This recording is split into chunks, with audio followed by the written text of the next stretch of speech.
I went in. I am talking about giving you $100 million. That's not going to do it. 150. Love to help you, but I can't. 175. I wish I could. I'm just thinking if it, no. 275. $300 million. How far do we got to go? If you go above 4, we might have something. I can do that. All pyramids are filled with secrets, especially those crafted by Charles Ponzi. He devised an investing scheme for mailing coupons that would cash out 50% in a matter of months. Sounds pretty legit, right?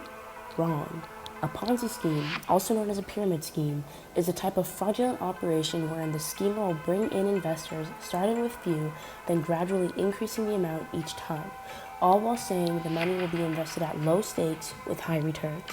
It continues on down this pyramid until its eventual collapse, when no new investments are made.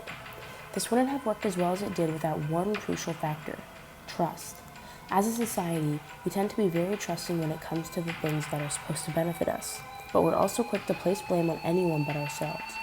Bernie Madoff made headlines using Ponzi's ideas, only doing it bigger and better. While this is wholly immoral, it took both Madoff and the investors to get this job done. So shouldn't blame be placed on both rather than only the instigators? Ponzi's scheme came about when he discovered that mail stamps in Spain are much cheaper than those in America.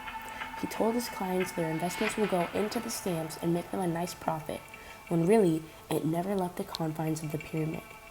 Then came Madoff, ready to pick up Ponzi's torch and run with it. Throughout the duration of his reign, Madoff was able to scam thousands of people out of $20 billion, a record high for any Ponzi scheme in history. Although Madoff lied to get the investors' money, we must look at the victims who willingly gave away their money for this cause. Due to his many accolades and achievements, people figured that whatever he was doing was ethical, safe, and totally clean-cut. People rarely even asked for the details of the investment. Despite the unethical dealings of the conspirators, blame should be placed on the investors as well. On the other hand, one must ask, are we too harsh on the victims? Did they slip into the fingers of a monster with no way out?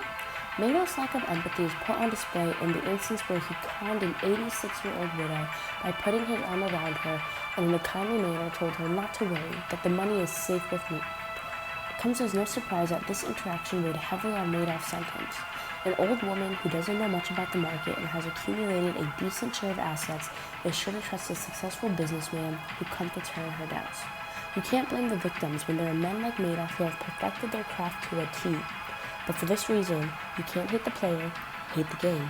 His scheme was unethical at best, but that doesn't mean that sole blame should be placed on him. Even the victims themselves feel to some extent guilty of falling victim to a fraud, since they were the ones that consciously handed over their money to be invested. The so-called victims allowed greed to absorb their judgment, and they only thought about their gains, not about the potential losses or threats of this endeavor. It all goes back to trust. With Madoff, people only saw the very best in him because they were consumed with greed.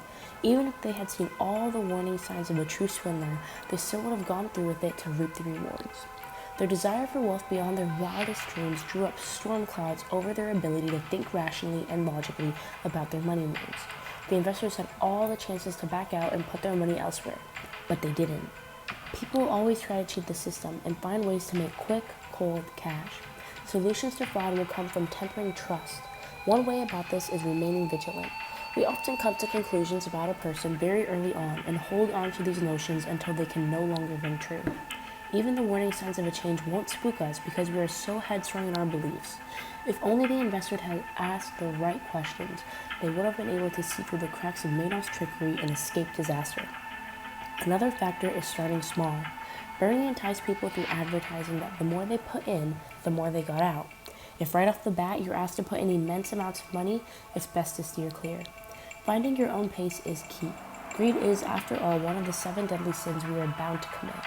We can't stop it, but we can find the balance and self-control to avoid the jaws of greed from Madoffs around the world. Standing tall in the face of corruption and power is the greatest strength we could have. Madoff's plan only made it off the ground with the help of all the investors that for 30+ years filled his pockets with more money than he could have ever dreamed of. Asking questions, remaining vigilant, and withholding trust could have made all the difference. But after all, what's a pyramid without some secrets? Thank you.